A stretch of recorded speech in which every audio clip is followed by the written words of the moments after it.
विराज ने राघव के ऑर्डर को फॉलो करते हुए राहुल से कनेक्ट किया और उससे मीटिंग फिक्स करने के लिए कहा, पर तभी राहुल ने उसे मना करते हुए कहा वह सिर्फ अपनी मर्जी से मिलते हैं और अभी उनका मन नहीं तेरे बाप से मिलने का। राहुल की यह बात सुनकर विराज चिढ़ गया और उसने गुस्से में उसे कहा, बहुत अकड़ है ना तुझ में, तुझे तो मैं दिखा दूंगा। विराज की यह बात सुनकर राहुल ने हंसते हुए कहा, इतने सालों से तू देख ही तो रहा है, तेरी इतनी औकात कहाँ है कि तू कुछ कर सके। यह कहकर राहुल ने कॉल कट कर दिया तो वहीं विराज ने गुस्से में अपना फ़ोन फ्लोर पर पटक दिया। फिर विराज ने बात करने के बाद राहुल कियान के कमरे में आया और उसने सारी बातें उससे बता दी। फिर सारी बातें सुनकर कियान ने स्माइल करते हुए राहुल से कहा, अभी उसे थोड़ा और तड़पने दो। इतना कहकर वह कुछ देर रुका और फिर धीरे से मुस्कुराते हुए उसने आगे कहा, अब होंगे एक तीर से दो शिकार। वहीं कमरे में सुहानी जो अभी भी रो रही थी, फिर उसने अपने आंसू पोंछे और खुद से कहा, सुहानी अब तू और नहीं रोएगी, बाहर में जाए राघव कियान, यह दोनों तेरी लाइफ को ऐसे कंट्रोल नहीं कर सकते। यह कहकर वह हिम्मत करके खड़ी हुई और दोबारा खुद से ही बोली, मैं यहाँ से निकलकर दिखाऊंगी, वह भी अगले 24 घंटे के अंदर। वहीं दूसरी तरफ राघव अपने फार्म हाउस में बैठा आनंद को घूरे ही जा रहा था कि तभी वहां विराज आया। फिर उसने डरते हुए राघव से कहा, सर, कियान ओबरॉय ने मीटिंग करने से मना कर दिया है। विराज के मुंह से यह सुनते ही राघव गुस्से में उसे घूरने लगा और फिर उसने अपनी गन से वहां रखी सभी चीज़ों को शूट करते हुए, कियान ओबरॉय, बहुत बड़ी गलती कर दी तूने, इस बार वह होगा जो तूने कभी सोचा भी नहीं होगा। यह कहकर राघव ने विराज की तरफ देखा और वह उसे देखते ही समझ गया कि वह उसे क्या कहना चाहता है। फिर राघव का इशारा मिलते ही विराज वहां से तुरंत चला गया। वहीं दूसरी तरफ विला में सुहानी अपने रूम से निकलकर बाहर आई और भागने की तरकीब सोचने लगी। वह इधर उधर देखते हुए भागने के रास्ते खोज रही थी कि तभी उसे कुछ लोग मेन डोर से बाहर बड़े बड़े बॉक्स अंदर लाते हुए दिखे। सुहानी उन्हें देखकर दबे पांव नीचे आई। वहां उन बॉक्सेस को ले जाया जा रहा था।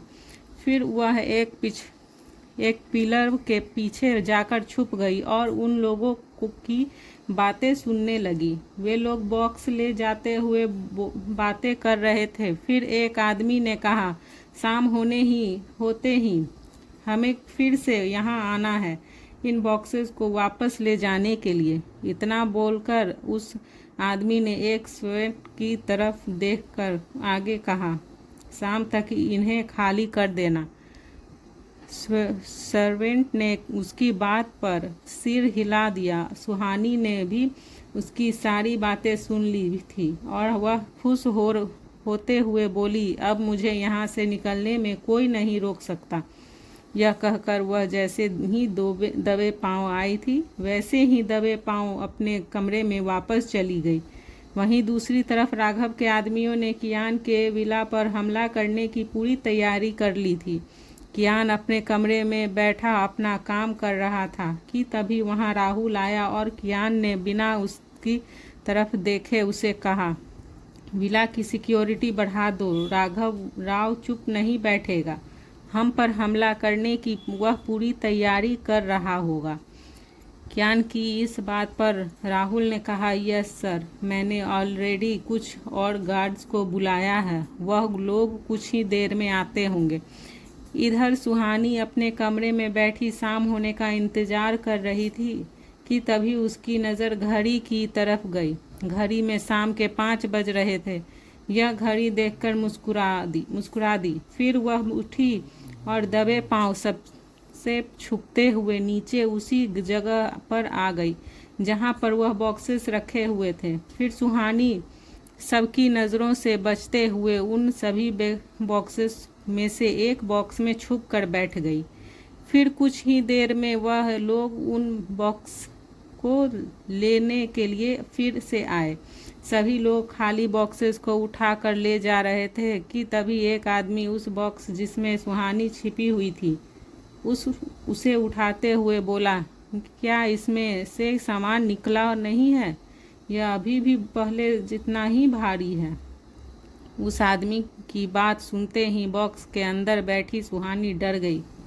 वह मन ही मन भगवान से प्रार्थना करने लगी कि तभी वहां खड़े सर्वेंट में से एक ने कहा, सामान तो सारा ही निकाल लिया है, इसमें तो वह सामान है जो बेकार पड़ा था। सर्वेंट की बात सुनकर उसने सिर हिला दिया और वह सभी बॉक्स लेकर चले गए। सुहानी बॉक्स के अंदर बैठी ट्रक के चलने का इंतजार कर रही थी कि तभी ट्रक के चलने की आवाज़ सुनकर वह सुहानी खुश हो गई और बॉक्स के अंदर से बाहर आई। फिर सुहानी ने खुली हवा में सांस लेकर आकाश की तरफ देखते हुए कहा, आखिरकार मैं उस राक्षस के कैद से आज़ाद हो ही गई। अब उससे पहले पुणे जाना है और मामा मामी को ढूंढना है। जहाँ एक तरफ सुहानी अपने आज़ाद होने की खुशी में खुश हो रही थी तो वहीं दूसरी तरफ राहुल को सुहानी के भागने की खबर लग गई थी। फिर राहुल ने घबराते हुए खुद से कहा, यह लड़की फिर से भाग गई, यह खुद भी मरेगी और साथ में हमें भी मरवाएगी। इतना कहकर उसने जल्दी से सभी गार्ड्स को इकट्ठा किया और उन्हें सुहानी को ढूंढने का इंस्ट्रक्शन दिया।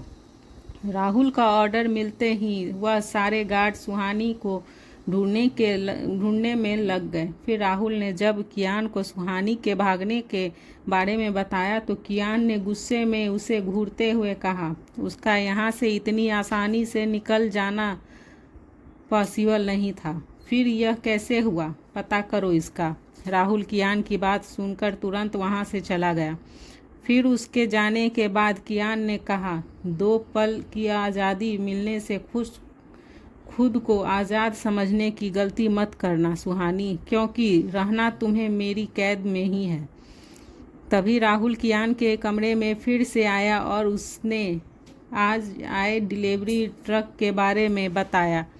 उसकी बात सुनकर कियान ने उसे देखते हुए कहा, वह उसी ट्रक में यहाँ से निकली है, उस ट्रक के ड्राइवर से कनेक्ट करो।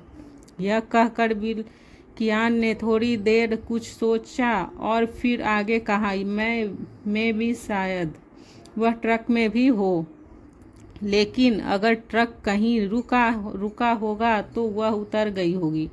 राहुल उसकी बातों को अच्छे से समझ गया। फिर उसने कियान के कहे अनुसार ही किया। उसने ट्रक के ड्राइवर से कनेक्ट किया और ट्रक के ड्राइवर ने राहुल के कहने पर ट्रक की चेकिंग की, पर उसे सुहानी कहीं नहीं दिखी।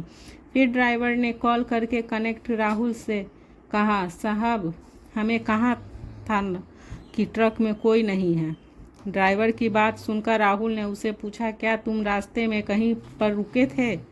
उसके इस सवाल का जवाब देते हुए ड्राइवर बोला, हाँ साहब रुके थे ना, ढाबे पर चाय पिए थे।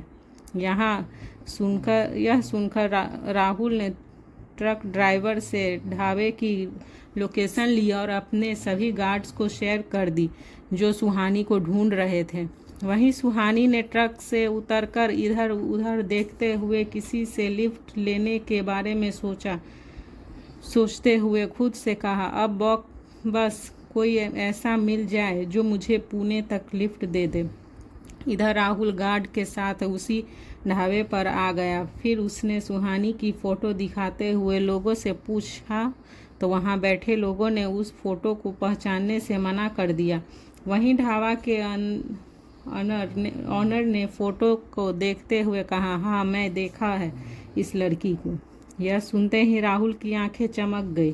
फिर उसने ढाबे के ऑनर से जल्दी में पूछा, यह लड़की किस तरफ गई है? उसके पूछने पर ढाबे वाला उसे सुहानी के बारे में बताते हुए बोला, यह लड़की हमसे पुणे जाने का रास्ता पूछ रही थी। ढाबे वाले की यह बात सुनकर राहुल समझ गया कि सुहानी पुणे गई है। फिर उसने उसी टाइम कियान को इन्फॉर्म करके उसे सब कुछ बता दिया। कियान ने राहुल की बात सुनकर गुस्से में वहीं रखे एक वॉच को तोड़ दिया और कॉल पर उसे कहा, कैसे भी ढूंढो उसे, वह इस शहर से बाहर नहीं जानी चाहिए और इस बात का ध्यान रखना कि वह राघव के आदमियों के हाथ न लगे।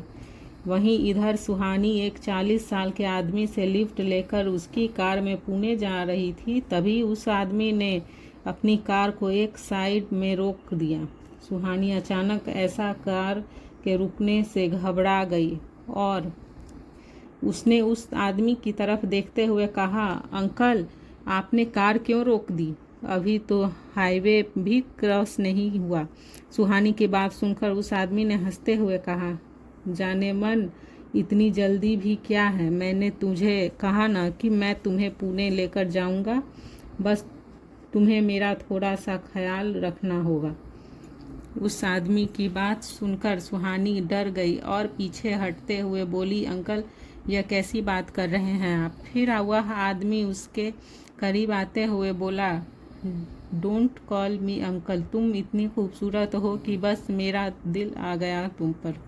यह कहते हुए उस आदमी ने सुहानी की तरफ अपना हाथ बढ़ा दिया। तभी सुहानी ने स्मार्टली उस आदमी के हाथ को जोर से मोड़ दिया और वह आदमी दर्द से चिल्ला उठा और इसी बीच वह कार का गेट ओपन करके भाग गई। वहीं दूसरी तरफ राघव, जिसके आदमियों ने कियान के विला पर हमला करने की पूरी तैयारी कर ली थी, उसके आदमी चारों तरफ फैले हुए थे। तभी एक इन्फॉर्मर ने विराज के अंडर काम कर रहे विष्णु को सुहानी के भागने की खबर दे दी और विष्णु ने तुरंत ही राघव और विराज को सुहानी के भागने के बारे में बता दिया। उसके भागने की खबर सुनते ही राघव खुश हो गया और तभी विराज ने उसे कहा, सुहानी मैम पुणे जा रही है। यह सुनकर राघव ने उसे कहा, सुहानी पुणे नहीं पहुंचनी चाहिए और ना ही कियान के हाथ लगनी चाहिए। विराज ने राघव की इस बात पर सिर हिला दिया और फिर ड्राइवर को फास्ट ड्राइव करने के लिए कह दिया। उधर सुहानी गाड़ी से उतरकर भागने लगी थी। अंधेरा अब काफ़ी ज़्यादा घना हो गया था। वह भागते हुए काफ़ी दूर आ गई थी और साथ ही अब वह थक भी चुकी थी। वह कमर पर हाथ रखे सड़क के बीच खड़ी लंबी लंबी सांसें ले रही थी। तभी अचानक उसे ऊपर से रोशनी पड़ी। सुहानी फिर सामने की तरफ देखने लगी जहां से रोशनी आ रही थी। सामने से कुछ गाड़ियां फुल स्पीड में उसकी तरफ ही आ रही थी। उस गाड़ियों को देखकर वह समझ गई कि वह अब फिर से पकड़ी। फिर वह पीछे पलटकर भागने को हुई कि तभी उसे पीछे से कुछ गाड़ियां आती हुई दिखी। फिर थोड़ी ही देर में वह सारी गाड़ियां सुहानी से कुछ दूर पर आकर रुक गई। एक तरफ जहां राहुल कार में था तो वहीं दूसरी तरफ विराज अपनी कार में बैठा हुआ था। फिर दोनों ने ही निकलकर कार के पीछे का डोर ओपन किया और फिर कियान और राघव दोनों ही एक साथ अपनी अपनी कार से बाहर आए। वह दोनों ही एक दूसरे के सामने कुछ दूरी पर आकर खड़े थे। तो वहीं सुहानी उन दोनों के बीच में खड़ी थी। फिर वह उन दोनों को देखते हुए खुद से बोली, अब कहाँ जाऊँ मैं? एक तरफ कुआं तो एक दूसरी तरफ खाई।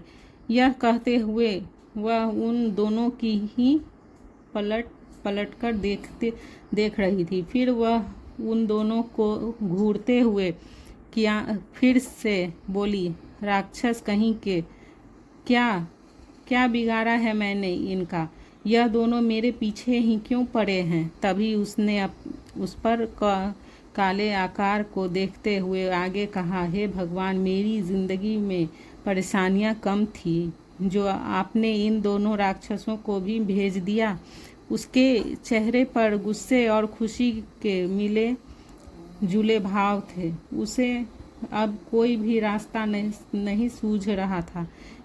वह कियान और राघव के बीच खड़ी ट्रैफिक जैसी लग रही थी, जिसे दोनों ही जीत कर अपने साथ ले जाना चाहते थे।